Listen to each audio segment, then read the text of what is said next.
रानी लक्ष्मीबाई का विवाह झांसी के राजा गंगाधर राव से हुआ था। राजा की मृत्यु के बाद अंग्रेजों ने डॉक्ट्रिन ऑफ लैप्स, दत्तक संतान को उत्तराधिकारी न मानने की नीति के तहत झांसी को हड़पने की कोशिश की। रानी ने झांसी को बचाने की ठानी और अंग्रेजों को जवाब दिया, मैं अपनी झांसी नहीं दूंगी। रानी ने अपने सैनिकों को संगठित किया और युद्ध कौशल सिखाया।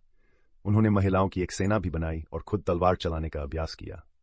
1857 के स्वतंत्रता संग्राम के दौरान अंग्रेजों ने झांसी पर आक्रमण कर दिया। रानी लक्ष्मीबाई ने अद्भुत साहस और युद्ध कौशल का प्रदर्शन किया। उन्होंने अपने बेटे को पीठ पर बांधकर घोड़े पर सवार होकर युद्ध लड़ा। झांसी की सुरक्षा कमजोर पड़ने पर रानी ने कालपी की ओर रुख किया और वहां तात्या टोपे जैसे स्वतंत्रता सेनानियों के साथ मिलकर सेना को मजबूत किया। रानी ने ग्वालियर के किले को जीतने की कोशिश की। वह आखिरी समय तक लड़ती रही, लेकिन अंग्रेजों के हाथों शहीद हो गई। प्रमुख दृश्य रानी लक्ष्मीबाई का दृढ़ स्वर, मैं अपनी झांसी नहीं दूंगी, उनके सैनिकों और नागरिकों को स्वतंत्रता के लिए प्रेरित करना। रानी घोड़े पर सवार होकर तलवार चलाती हैं। युद्ध के मैदान में उनका अद्भुत पराक्रम। रानी को चारों ओर से घेर लिया गया। वह वीरगति को प्राप्त होती हैं, लेकिन अंग्रेजों के सामने नहीं झुकती। रानी लक्ष्मीबाई की कहानी हमें यह सिखाती है कि किसी भी परिस्थिति में अन्याय के सामने झुकना नहीं चाहिए।